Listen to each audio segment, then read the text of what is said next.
يسألونك عن الأهلة قل هي مواقيت للناس والحج وليس البر بأن تأتوا البيوت من ظهورها ولكن البر من اتقى وأتوا البيوت من أبوابها واتقوا الله لعلكم تفلحون.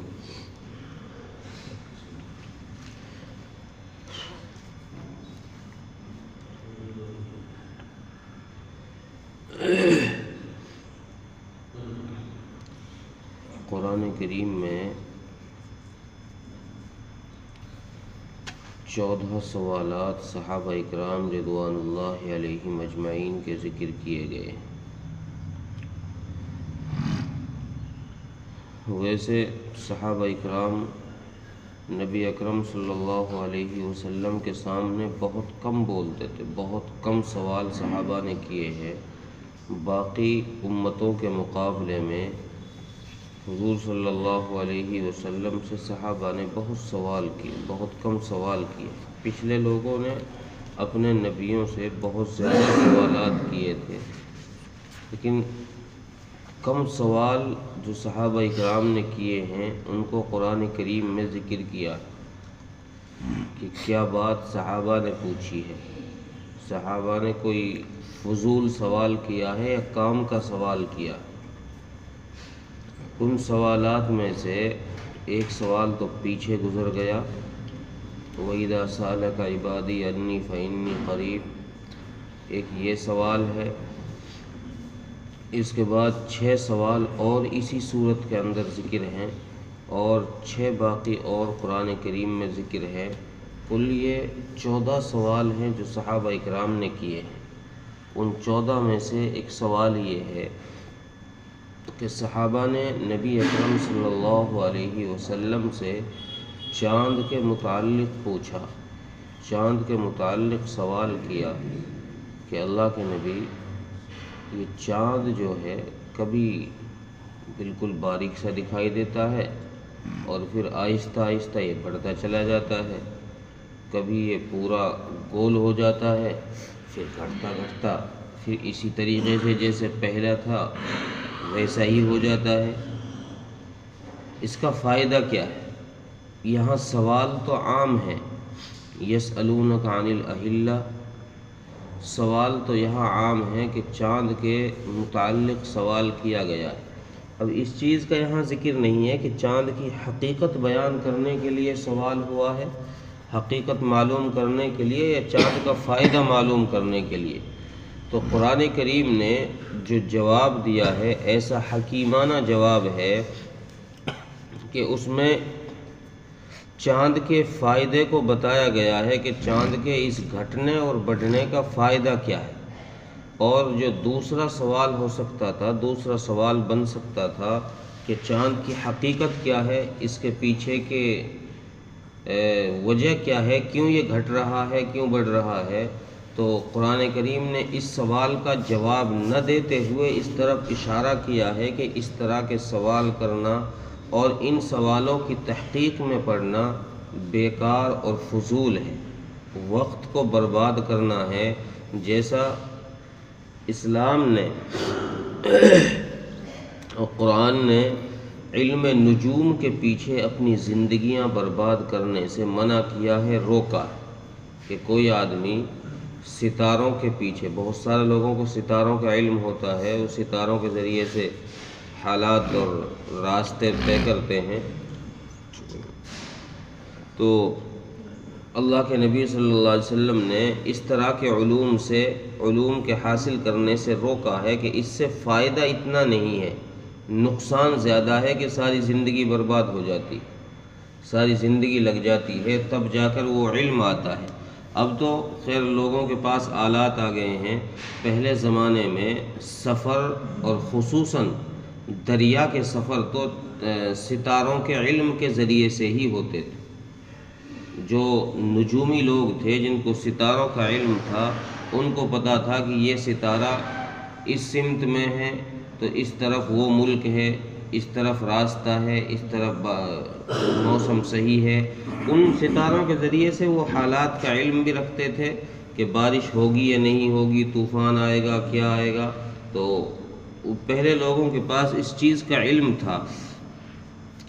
اور لوگ پہلے اس کو سیکھتے بھی تھے، تو اسلام نے آ کر اس چیز کے علم سے روک دیا کہ اس طرح کے علم نہ سیکھا کرو جن سے تمہیں فائدہ کم ہو اور زندگی پوری کی پوری برباد ہو جائے۔ تو اسی کی طرف اشارہ کرتے ہوئے اللہ تبارک و تعالیٰ نے جواب یہاں چاند کے فائدے کا دیا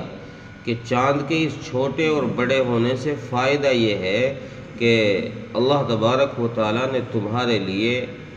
لوگوں کے لیے اوقات، تاریخیں متعین کی ہیں تاکہ لوگ اپنے کاموں میں، اپنے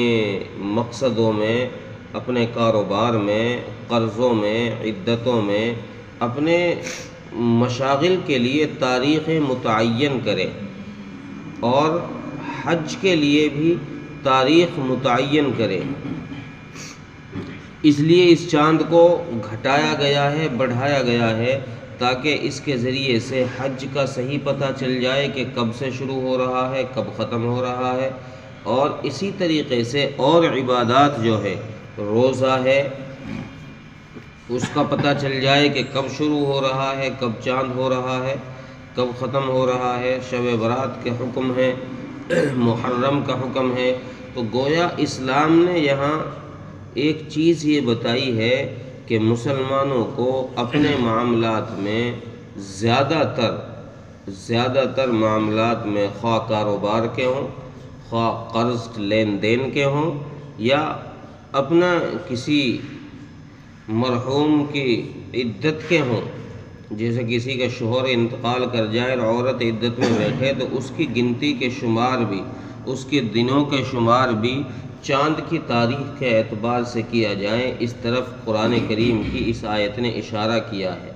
اور اس کو گویا کہ فرض عین تو نہیں، فرض کفایہ قرار دیا ہے فقہاء نے، مفسرین نے، کہ قرآن کا چاند کی تاریخ کا علم فرض کفایہ ہے کہ محلے میں ایک کو تو یاد ہونا ہی چاہیے کم سے کم۔ چاند کی تاریخ کا علم ایک کو تو یاد ہونا ہی چاہیے۔ ویسے فقہاء نے لکھا ہے کہ عام طور سے مسلمانوں کو اپنے کاروبار، اپنے معاملات جو ہے وہ چاند کی تاریخ کے حساب سے ہی چلانے چاہیے۔ شمسی تاریخ کو، حالانکہ شمسی تاریخ کوئی ناجائز نہیں ہے، کوئی گناہ نہیں ہے۔ قرآن کریم میں سورہ بنی اسرائیل میں غالباً خود شمسی تاریخ کا حکم دیا ہے، شمسی تاریخ کا ذکر کیا ہے کہ سورج کو ہم اس لیے نکالتے ہیں تاکہ لوگ اپنے معاملات کا علم صحیح رکھ سکیں، کاروبار کا علم صحیح رکھ سکیں، اس سے تاریخیں متعین کر سکیں۔ تو سورج کا علم بھی اللہ کی طرف سے ہے، سورج کے گھٹنا بڑھنا اور سورج کا نکلنا یہ بھی اللہ کی طرف سے ہے۔ تو اس سے پتہ یہ چلا کہ سورج کی تاریخ، شمسی تاریخ ہے، اس کا علم رکھنا اور اس کے حساب سے کام کرنا یہ کوئی گناہ نہیں ہے، لیکن شریعت نے اشارہ اس طرف دیا ہے کہ مسلمانوں کو چاہیے کہ وہ اپنے کاروبار میں، اپنے معاملات میں اپنی تاریخوں کا، یعنی چاند کی تاریخوں کا حساب رکھیں، اور اتنا تو ضرور ہی ہونا چاہیے کہ کسی ایک کو محلے میں چاند کی تاریخ کا حساب کا معلوم ہو کہ آج چاند کی تاریخ کتنی ہے، وہ چاند کی تاریخ کو، قمری تاریخ کو جانتا ہو۔ اور اگر کسی کو بھی علم نہیں ہوگا تو پھر سارا محلہ گنہگار ہوگا، چونکہ یہ فرض کفایہ تو کم سے کم درجے میں فقہاء نے اس کو لکھا۔ دوسری چیز، چونکہ یہ ابواب بر چل رہا ہے،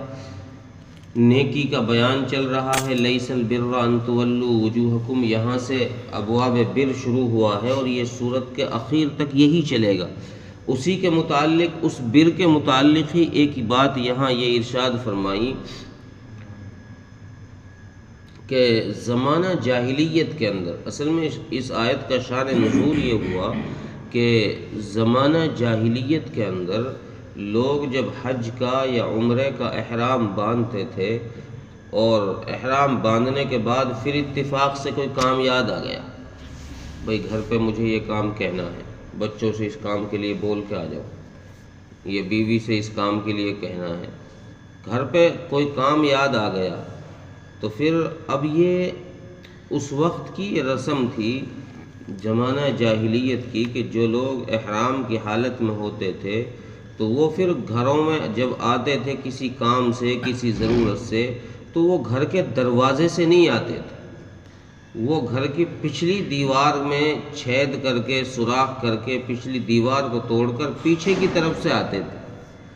جب رسول اللہ صلی اللہ علیہ وسلم نے یہ دیکھا کہ لوگ اس طرح آ رہے ہیں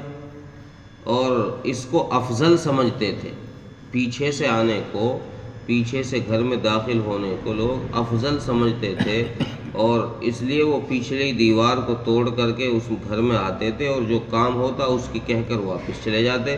اور دروازے سے نہیں آتے تھے۔ ایک دفعہ ایک انصاری صحابی، اور اس رسم کو خصوصاً عرب کے مکے والے سارے ہی لوگ ادا کرتے تھے، اس رسم پر عمل کرتے تھے سوائے قریشیوں کے۔ قریشی جو لوگ تھے یہ اس رسم کو نہیں اپناتے تھے، باقی مکے کے اور جتنے لوگ تھے وہ سب کے سب اس رسم پر عمل کرتے تھے کہ احرام کی حالت میں گھر کے دروازے سے نہیں آنا، پیچھے سے آنا ہے۔ تو ایک دفعہ رسول اللہ صلی اللہ علیہ وسلم کے ساتھ ایک انصاری صحابی قطبہ، وہ آپ صلی اللہ علیہ وسلم جیسے گھر سے نکلے تو چونکہ آپ صلی اللہ علیہ وسلم تو قریشی ہیں، آپ کے لیے تو اجازت ہے، آپ کی تو وہ رسم میں ہی نہیں تھا کہ گھر کے دروازے سے نکلیں یا باہر سے نکلیں، تو وہ انصاری صحابی جو حضور صلی اللہ علیہ وسلم کے ساتھ تھا وہ گھر سے باہر نکلا حضور کے پیچھے پیچھے دروازے سے ہی۔ اب لوگوں نے اس انصاری صحابی کو فاجر کہنا شروع کر دیا، یہ اس نے تو گناہ کر دیا، یہ تو فاجر آدمی ہے، یہ تو گنہگار آدمی ہے۔ تو رسول اللہ صلی اللہ علیہ وسلم نے ان سے پوچھا، بھائی تم نے یہ کام کیوں کیا؟ بھائی جب تمہاری لوگ یہاں دروازوں سے نہیں داخل ہوتے نہ ہی نکلتے، پچھلے راستے سے پچھلی دیوار میں سوراخ کر کے وہاں سے آنا جانا ہوتا ہے، تو پھر تم کیوں نکل گئے میرے ساتھ میں؟ ہم تو قریشی ہیں، ہمارا تو پہلے سے ہی یہ رسم نہیں ہے ہمارے پاس، تو ہمارے یہاں تو ہم تو پہلے سے ہی دروازوں سے آتے جاتے ہیں۔ تو اس نے کہا کہ یا رسول اللہ، میں نے آپ کی اتباع کی ہے، آپ جس راستے سے آئے ہیں، آپ جس دروازے سے نکلے ہیں، میں بھی اسی دروازے سے نکلا ہوں، میں نے تو آپ کی اتباع کی ہے، میں نے ان لوگوں کو نہیں دیکھا کہ یہ کیا کرتے ہیں۔ جب اس نے یہ جواب دیا تو اس پر اللہ تبارک و تعالیٰ نے یہ آیت کریمہ اتاری کہ نیکی یہ نہیں ہے کہ تم اپنے گھروں میں پیچھے کے راستے سے آؤ، بلکہ نیکی تو یہ ہے کہ تم اپنے گھروں میں دروازے سے آؤ اور اللہ سے ڈرتے رہو۔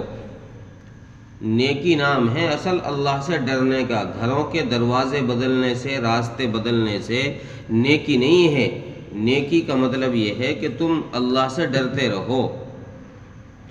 اور اللہ سے ڈرنے کا اس لیے اشارہ فرمایا کہ چونکہ اگلی آیت آ رہی ہے، اس آیت کے اندر جہاد کا حکم ذکر کیا گیا ہے، اور یہ جہاد کا حکم نبی اکرم صلی اللہ علیہ وسلم کے سن 6 ہجری میں جب آپ صلی اللہ علیہ وسلم نے صلح حدیبیہ کی، آپ عمرہ کے لیے تشریف لے گئے، اس سال کے بعد اگلے سال سن 7 ہجری میں جب آپ عمرۃ القضاء کرنے کے لیے گئے تو اس وقت یہ خدشہ ہوا کہ جو معاہدہ پچھلے سال کفار مکہ سے ہوا تھا، کہیں وہ اس معاہدے کو توڑ کر قتال نہ شروع کر دیں۔ اللہ تبارک و تعالیٰ نے اس کی طرف اشارہ کیا ہے اگلی آیتوں میں کہ ان سے اگر یہ لڑائی کریں، اگر تم سے قتال شروع کر دیں تو پھر تمہیں ان پر کھڑے ہو کر پٹنا نہیں ہے، پھر تمہیں بھی اجازت ہے کہ تم بھی ان سے قتال کرو۔ تو اس آیت کے اندر تو اللہ تبارک و تعالیٰ نے صرف یہ بتایا کہ نیکی یہ نہیں ہے جس کو تم نیکی سمجھ بیٹھے ہو کہ بھئی گھروں کے دروازوں سے مت آؤ اور گھروں کے پچھلے راستوں سے آؤ، پچھلی دیواریں توڑ کر کے آؤ، یہ تمہارے لیے نیکی ہے۔ اللہ فرما رہے ہیں کہ نیکی اس کا نام نہیں ہے، نیکی نام ہے اصل اللہ سے ڈر کا۔ وَلَكِنَّ الْبِرَّ مَنِ اتَّقَى، جو شخص اللہ سے زیادہ ڈرے گا جو شخص اللہ کے حکموں کی زیادہ پابندی کرے گا، زیادہ چلے گا اللہ کے حکموں پر، وہ زیادہ متقی ہے، وہ زیادہ نیک ہے، وہ زیادہ فرما بردار ہے۔ اور جو اللہ کے حکموں کے خلاف چلے گا، وَأْتُوا الْبُيُوتَ مِنْ أَبْوَابِهَا، اللہ کا حکم یہ ہے کہ اب تم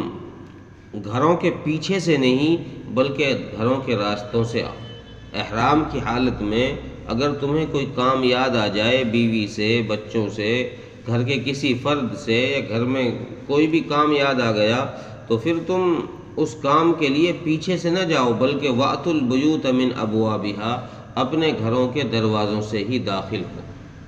گھروں سے ہی، وہ دروازوں سے ہی اپنے گھروں میں آؤ۔ وَاتَّقُوا اللَّهَ لَعَلَّكُمْ تُفْلِحُونَ، اور اللہ یہ چاہتا ہے، اللہ نے اس لیے تقوی کا حکم دیا ہے، اللہ یہ چاہتا ہے کہ تم تقوی اختیار کرو تاکہ اللہ تبارک و تعالیٰ تمہیں کامیاب کر دے۔ چونکہ کامیابی اللہ کے یہاں تقوی کی بنیاد پر ہے، مال دولت عزت و شہرت اس کی بنیاد پر اللہ کے یہاں کامیابی نہیں ہے۔